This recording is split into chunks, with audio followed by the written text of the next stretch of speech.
former President Donald Trump began his Saturday morning in a way that has become increasingly familiar during his current political comeback attempt, with an early-hour social media outburst directed at one of the very media outlets that helped elevate him to national prominence. This time, Trump's frustration was aimed at the weekend edition of Fox and Friends, a show he once praised as being among the most supportive of his political messaging.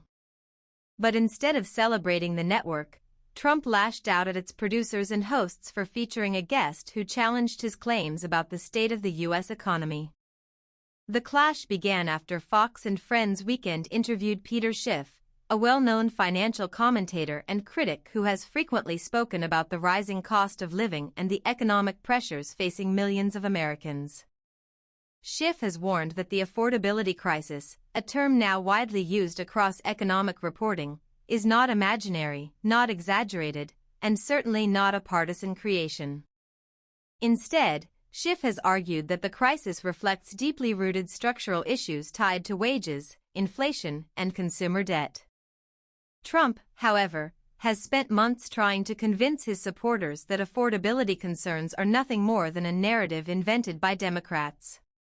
He has repeatedly described the entire issue as a hoax, as a con job, and as political theater crafted to undermine his administration's messaging on economic recovery. So when Schiff appeared on Fox and Friends and doubled down on his warnings, Trump's reaction was swift and explosive. Logging into his Truth Social account while snow-blanketed Washington, D.C., Trump wrote a lengthy complaint criticizing the network for even allowing Schiff on the air. He questioned the motives of the show's producers, mocked Schiff personally, and framed the interview as evidence that Fox News, long seen as a Republican stronghold, might be turning against him. Why would Fox and Friends Weekend, of all things, put on a stockbroker named Peter Schiff, a Trump-hating loser who has already proven to be wrong? Trump wrote, adding a mix of sarcasm and indignation. Either the show made a mistake, or it is heading in a different direction. Trump then moved on to dispute Schiff's economic claims directly. He insisted that prices were not rising but falling, and he pointed to isolated examples, such as gasoline temporarily hitting $1.99 in some states, as proof that Americans were actually experiencing economic relief rather than hardship. According to Trump, the real villain behind high prices was President Joe Biden, whom he blamed for the affordability crisis that millions of families continue to report. He thinks prices are going up when, in fact, they are coming substantially down, Trump continued. Gasoline hit $1.99 a gallon yesterday, in certain states, and is down big since Biden. Other prices are almost all down. Biden caused the affordability crisis, I'm fixing it, along with everything else. Trump also claimed that many of the country's most urgent problems, including the challenges along the southern border, had already been resolved under his leadership and were no longer a concern, a claim that again contradicts ongoing reports from federal agencies and independent analysts. But Trump's critique did not end with defending his economic record. He went after the internal decision-making at Fox News, demanding that someone identify the producer who booked Schiff for the interview. Check out the booker who put this jerk on, Trump wrote, framing the matter as a betrayal from within one of the few media spaces where he typically expects unwavering support. This latest conflict illustrates a growing trend. Trump is increasingly frustrated whenever conservative media outlets feature voices that do not fully align with his narrative. While Fox News still offers significant coverage favorable to Trump, the network has also been under pressure to present guests who discuss real-time economic challenges such as high consumer debt, increased delinquencies, stubborn inflation in core sectors, and rising levels of financial stress among middle-class families.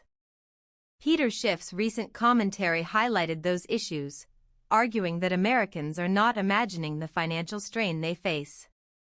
Schiff has repeatedly pointed out that while specific prices may dip temporarily, broad affordability concerns persist across multiple categories, from groceries to housing to transportation.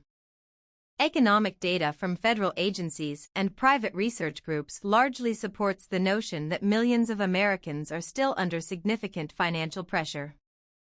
Trump's strong reaction to the interview underscores how central economic messaging has become to his political identity.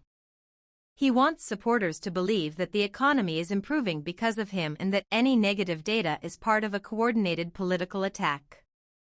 Statements like "I'm fixing it" and "the crisis is already solved" are part of that narrative. However, independent economists and analysts have noted that affordability challenges remain widespread and that temporary declines in gas prices do not negate larger structural trends. Political observers say Trump's attack on Fox and Friends reflects shifting dynamics in conservative media. Many outlets no longer provide exclusively favorable coverage, and competition from alternative platforms, including those that lean further right, has forced networks to diversify their guest lists.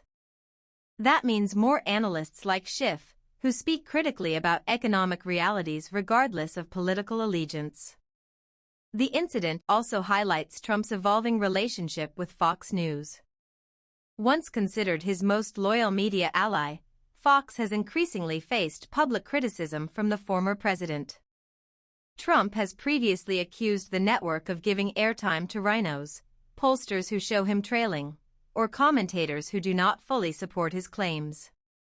Saturday's outburst is part of that broader pattern. Still, for many viewers, Schiff's appearance provided a rare moment of candid economic analysis on a network that often aligns itself with Republican perspectives. His emphasis on affordability, debt, and long-term structural weaknesses resonated with audiences who feel the weight of rising costs, regardless of political affiliation. Whether Trump's complaints will influence Fox's future guest bookings remains to be seen. But one thing is certain: the struggle over economic messaging is becoming one of the central battles of the current political moment. With millions of Americans concerned about their financial futures, and with Trump striving to maintain control over the narrative, tensions like these are likely to continue, and perhaps even intensify.